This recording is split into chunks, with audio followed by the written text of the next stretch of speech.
Existem diversas metáforas para o caminho do treinamento Zen, e a mais comum é a dos 10 desenhos do vaqueiro e o touro.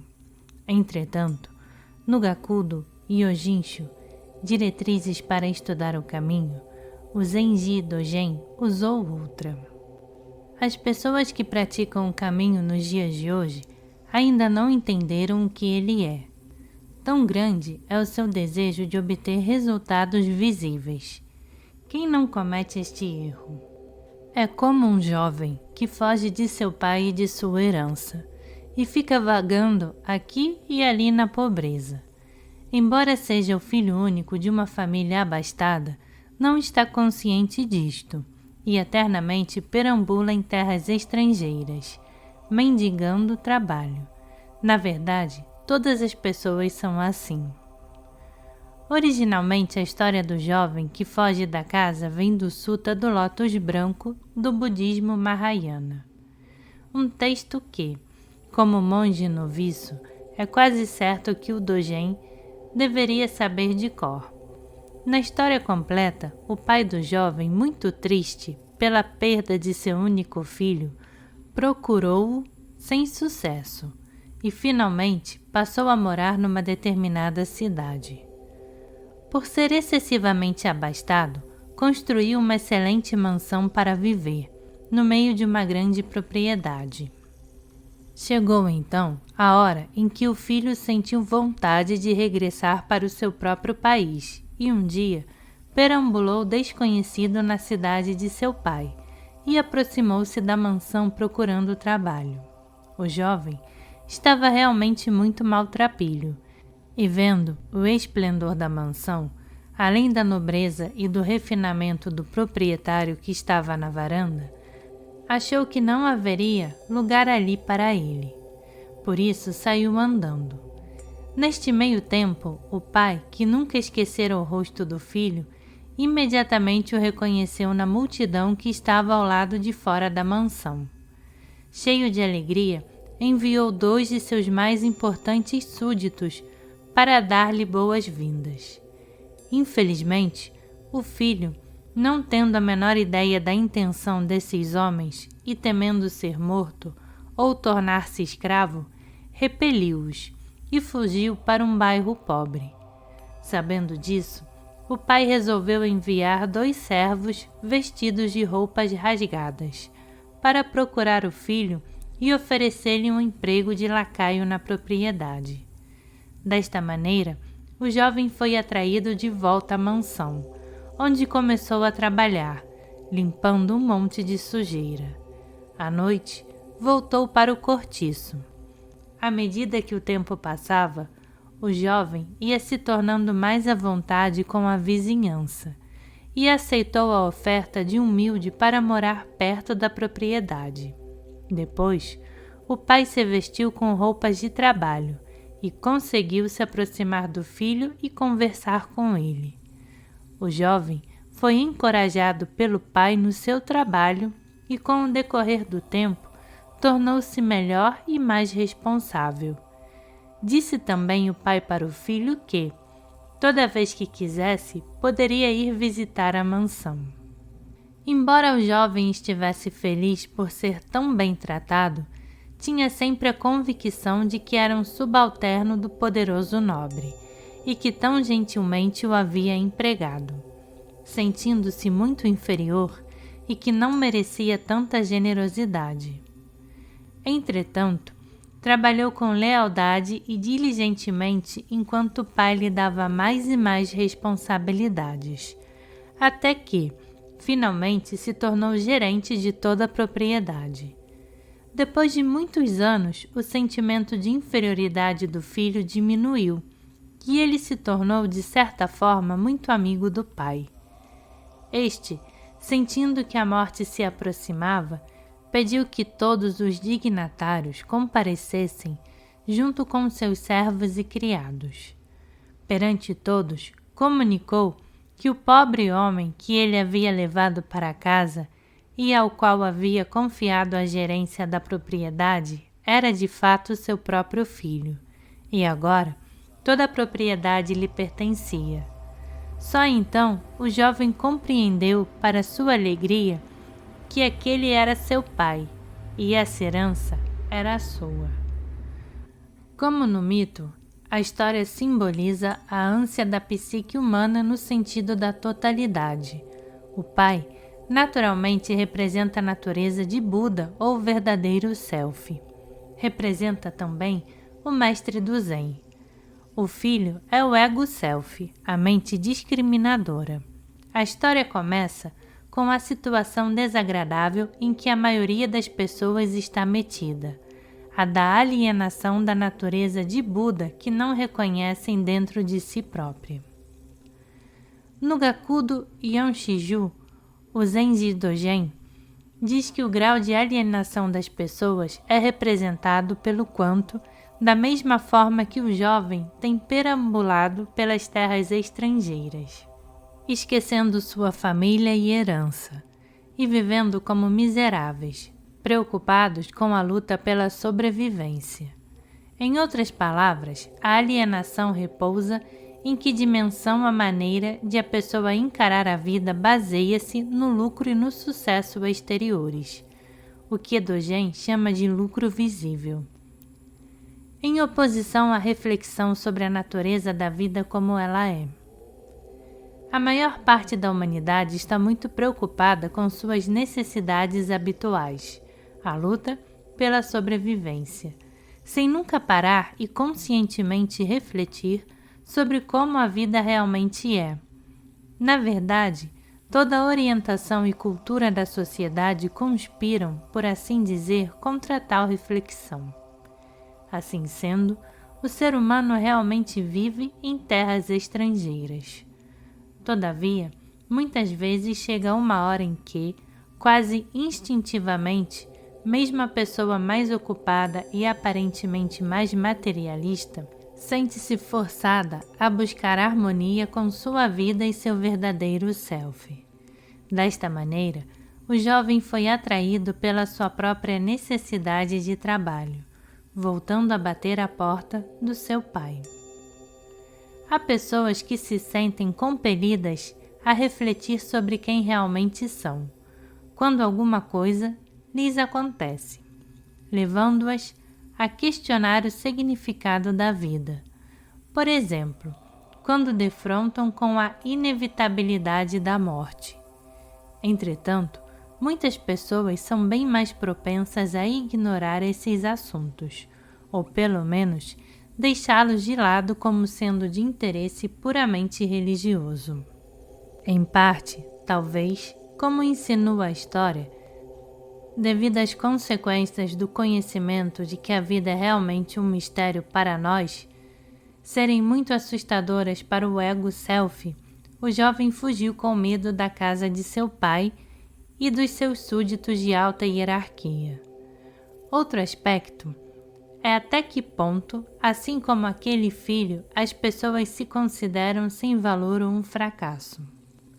Às vezes querem respostas para o que consideram problemas espirituais, mas ficam com medo de procurá-las e duvidam da sua própria capacidade de entendê-las. Entretanto, a ânsia do self é no sentido da totalidade e, portanto, na história, o pai adota o que no Zen se chama compaixão ou meio hábeis. Em vez de tentar forçar o filho a voltar para casa, enviou 2 serviçais pobremente vestidos para oferecer ao jovem aquilo que ele julgava querer, um trabalho humilde. Para aqueles em cujas vidas surgem dúvidas sobre o significado da existência, isto pode assumir uma importância fundamental e é muitas vezes a razão de se voltarem para o Zen ou para aprenderem meditação. Para outros, muitas vezes acontece que o motivo inicial para se dedicarem ao estudo do Zen não tem nada a ver conscientemente com qualquer necessidade que chamariam de espiritual. Em geral, as pessoas apenas querem paz de espírito, melhorar sua concentração ou se livrar do estresse. Talvez um de seus amigos tenha dito que a meditação pode ajudar, e por isso decidiram tentar. O Zen não é algo extraordinário. O Roshi Shinryun Suzuki costumava repetir para os seus discípulos que ele não é nada especial. Na história, também o jovem foi posto para trabalhar nas redondezas domésticas, limpando uma enorme pilha de sujeira. Tradicionalmente, limpar a sujeira é dito para simbolizar o trabalho de tirar as ilusões. Isto tem um significado importante. A pilha é enorme. No Zen e no budismo Mahayana, existem 4 votos do Bodhisattva, o segundo dos quais é: os desejos são inesgotáveis, eu juro que darei um fim neles. Embora o filho tenha trabalhado leal e diligentemente, o Sutta não diz se ele conseguiu acabar com a pilha de sujeira. O trabalho dele era em si o caminho. Anteriormente, a questão levantada é se a prática do Zen não gira em torno de livrar-se do ego, e que isto é válido para a ilusão. Existe um famoso Mahayana que diz: as paixões são Bodhi, iluminação. Muitas pessoas ficam logo desiludidas com a prática do Zen, porque se dedicam a ela imaginando que, através da meditação, sentirão somente paz, amor e harmonia.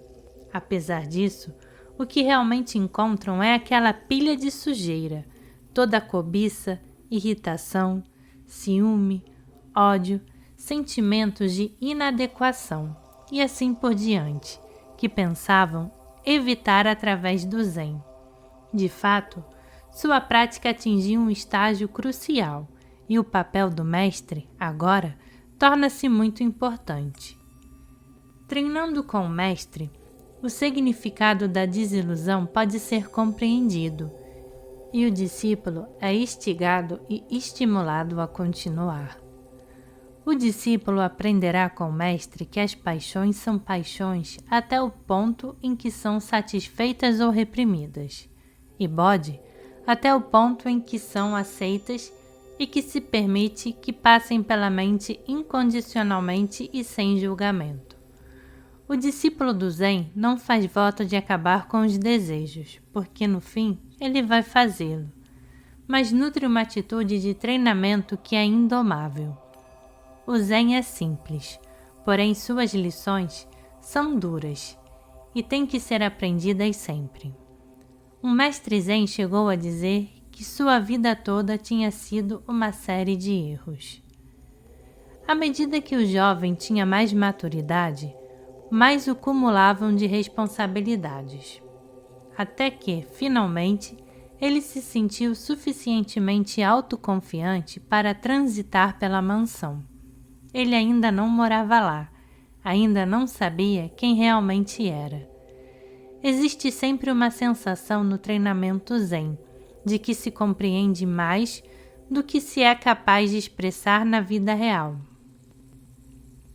Por isso, a pergunta constantemente feita por pessoas com pouca ou muita experiência de treinamento Zen é: como posso fazer com que a prática do Zen faça parte da minha vida diária? Existe a calma e a serenidade relativas ao salão de meditação de um lado, e a confusão em que vivemos do outro. Isto é perambular para dentro e para fora da mansão. Gradualmente, com maturidade e prática, o abismo vai se estreitando entre o que foi compreendido de um lado e como vivemos nossas vidas do outro. A morte do pai e a descoberta pelo filho de sua verdadeira identidade representam muitas coisas. É naturalmente o fim da jornada e a morte da alienação entre a natureza essencial e o ego-self. Pode-se perguntar se a descoberta do filho foi repentina ou gradual. Ele só compreendeu quem ele era pela primeira vez no fim de tudo? Ou talvez seja mais provável ter lentamente começado a suspeitá-lo por algum tempo e no fim sua suspeita foi simplesmente confirmada como certa? estaremos vendo aqui o que Christmas Humphreys chamou de um assalto direto à cidadela da verdade, ou como Hoshi Suzuki teria dito que o progresso é feito pouco a pouco. Ele descreveu isto da seguinte maneira: quando você está numa neblina, não tem noção se está se molhando ou não, mas à medida que continua caminhando, começa a se molhar aos pouquinhos. Se sua mente tem ideias de aperfeiçoamento, você pode dizer: "Oh, esse ritmo é terrível", mas na realidade não é. Quando você se molha na neblina, é muito difícil se secar. Portanto, não há necessidade de se preocupar com aperfeiçoamento. É como estudar um idioma estrangeiro. Você não pode fazê-lo de repente, mas repetindo diversas vezes poderá aprender. Esta é a maneira Soto de praticar. A morte do pai é também o fim do sentimento de inferioridade do filho. Agora, ele vê a si próprio como igual ao mestre e reconhece Buda dentro dele. Este é o significado da exortação de Munon. Ao encontrar Buda, mate-o. Quando encontrar os patriarcas, mate-os. Existe também o reconhecimento do mestre para o discípulo, de Buda para Buda, que no Soto Zen é chamado Shisho. A transmissão do Dharma, a mão levantada do ensinamento de Buda. Todas essas coisas aconteceram quando o filho estava bem e pronto. Nada poderia ser forçado. Ele tinha de desenvolver a fé nele próprio para assumir a gerência da propriedade de seu pai. No treinamento Zen, a rapidez do aperfeiçoamento do discípulo vai depender de sua capacidade e de seu comprometimento. Alguns são rápidos, outros lentos. Alguns querem a realização completa, outros optaram por algo menor. Desde que pai e filho são elementos da mesma mente, pode-se perguntar o que o filho herdou que já não tivesse originalmente. Em certo sentido, nada recebeu, mas em outro chegou muito longe de verdade. É uma questão de perspectiva.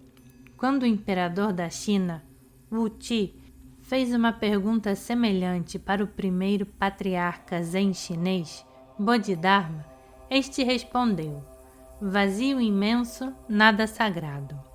Quando pressionado posteriormente, replicou com certeza socrática, que não sabia. Já vimos também que Vimalakirti manteve-se em silêncio. Na vida de Joshu Junshin, vamos encontrar algumas respostas que este famoso mestre Zen deu para tais perguntas.